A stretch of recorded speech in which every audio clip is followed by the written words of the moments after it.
বিসমিল্লাহির রহমানির রহিম। পরিবেশনায় ও পরিচালনায় দিক দিগন্ত শরিয়া দাওয়াতুল হক হাফিজিয়া কওমি মাদ্রাসা কর্তৃক আয়োজিত অধ্যকার ওয়াজ মাহফিল ইসলামী জলসা 16 নভেম্বর 2024।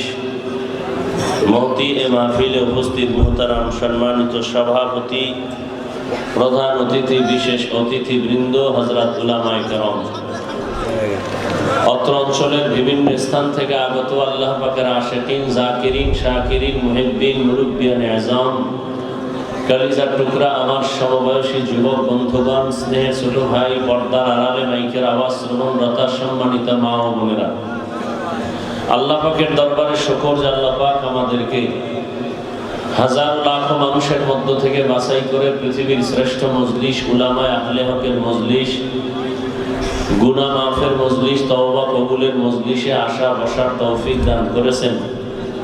নিয়ামতের শুকর আদায়ার্থে ঈমানের আওয়াজ উঁচু করে এক আওয়াজে উচ্চ কণ্ঠে সকলেই পড়ি আলহামদুলিল্লাহ। দরুদ ও সালাম সাইয়্যিদুল মুরসালিন, রাহমাতুল লিল আলামিন, শফিউল মুযনিবিন, খাতামুন নবিয়্যিন, সাইয়্যিদুস সাকালাইন, ইমামুল মুরসালিন হযরত মুহাম্মদুর রাসূলুল্লাহ সাল্লাল্লাহু আলাইহি ওয়া আলিহি ওয়াসাল্লামের উপর সর্বোপরি শুকর যাদের অক্লান্ত পরিশ্রমের মাধ্যমে আজ সুন্দর আয়োজন, সময় পরামর্শ অর্থ দিয়ে দোয়া করে উপস্থিত হয়ে মাইক লাইট প্যান্ডেলের ব্যবস্থাপনার মাধ্যমে সহযোগিতা যারা করেছেন, এলাকার যুবক, বৃদ্ধ, ব্যবসায়ী, শ্রমিক, চাকরিজীবী, বিভিন্ন শ্রেণী পেশার মানুষ, জনপ্রতিনিধি, প্রশাসন, উলামায়ে হযরত, আইম্মায়ে মাসাজিদ, প্রত্যেককে আল্লাহ পাকের খেদমতের বরকতে দুনিয়াতে শান্তি, পরকালে মুক্তির ব্যবস্থা করে দিন। হযরত উলামায়ে কেরাম কোরআন সুন্নাহর আলোকে দিক নির্দেশনামূলক আলোচনা রেখেছেন, ধৈর্যের সাথে আপনারাও শুনছেন। আমি আপনাদের দোয়া নিতে আসছি এবং সংক্ষিপ্ত আকারে দু চারটি কথা বলার নিয়ত করেছি। উলামায়ে কেরামের কথাগুলো সবাইকে সহি তরিকায় আমল করার তৌফিক দান করেন। উলামায়ে কেরামের ইজ্জতকে আল্লাহ বেশি বেশি বাড়ায় দেন। আসতে বললেন কেন?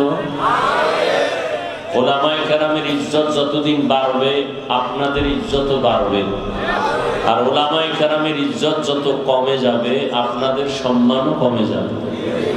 কিয়ামত পর্যন্ত জমিনে আর কোনোদিন নবী আসবেন, সাহাবায়ে কেরাম আসবেন না। কিয়ামত পর্যন্তই জাতিকে জান্নাতের পথ দেখাবেন কোরআন সুন্নাহর আলোকে একমাত্র উলামায়ে আহলে হক, উলামায়ে।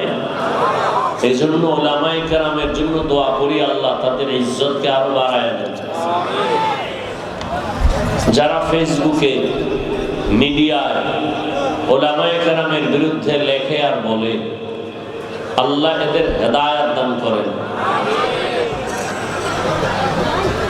আমি যে আয়াত পড়েছি, আল্লাহ বলেন, আমা খালাকতুল জিন্না ওয়াল ইনসা ইল্লা লিয়াবুদুন, আমি মানুষ এবং জিনকে জমিনে প্রেরণ করি নাই, হ্যাঁ করেছি একমাত্র আমার ইবাদতের জন্য। নবীজি বলেন, লা তাআতা লি মাখলুকিন ফি মাসিয়াতিল খালিক, আল্লাহকে অসন্তুষ্ট করে পৃথিবীর ভিন্ন কারো আদেশ নিষেধ মেনে নেওয়া হারাম। ভাই কথা বলবেন না, এই কাবজাব করতে করতে দেখবেন আপনার ওয়াজ শেষ, আপনার কপাল পুড়ে গেছে। কষ্ট করে আসছেন দ্বীনের মহব্বতে, সওয়াবের আশায়, ধৈর্যের সাথে যে যেখানে আছেন আওয়াজ বন্ধ রাখেন, নিজেও ক্ষতিগ্রস্ত হইয়েন না, অন্যেরও ক্ষতি করিয়েন না। চুপচাপ বসেন, দাঁড়ানোর সুযোগ থাকলে দাঁড়াবেন। এই মজলিস বড় দামি, এখানে আসতে কপাল লাগে, এখানে বসতে কপাল লাগে, বসার পরে দোয়া করে মা বাবার জন্য, দেশের জন্য তওবা করে বিদায় নিতেও কি লাগে? কপাল লাগে। সবাই চাইলে পারে না। আল্লাহ দয়া করে নিয়ে আসছেন, গায়ের জোরে কেউ আসতে পারেন নাই। আবার দেখবেন অনেকে আসছে, ওয়াজের প্যান্ডেল, এটা দামি প্যান্ডেল, বসতে পারে নাই। এরা দোকানে ঘুরে আর ঘুরে ঘুরে গল্প করে, তাজা তাজা কবিরা গুনাহ করতেছে ওয়াজে আসিয়াও। আর আপনারা বলছেন আল্লাহ আপনাদেরকে দয়া করেছেন। নবীজি বলেন আল্লাহ পাকে মজলিস দেখে খুব খুশি হইয়া ফেরেশতাদেরকে বলেন, যারা কোরআনের মহব্বতে, দ্বীনের মহব্বতে, রসুলের মহব্বতে আসছে, বসার সাথে সাথে এদের জীবনের সব গুনাহ মাফ করে দিলাম।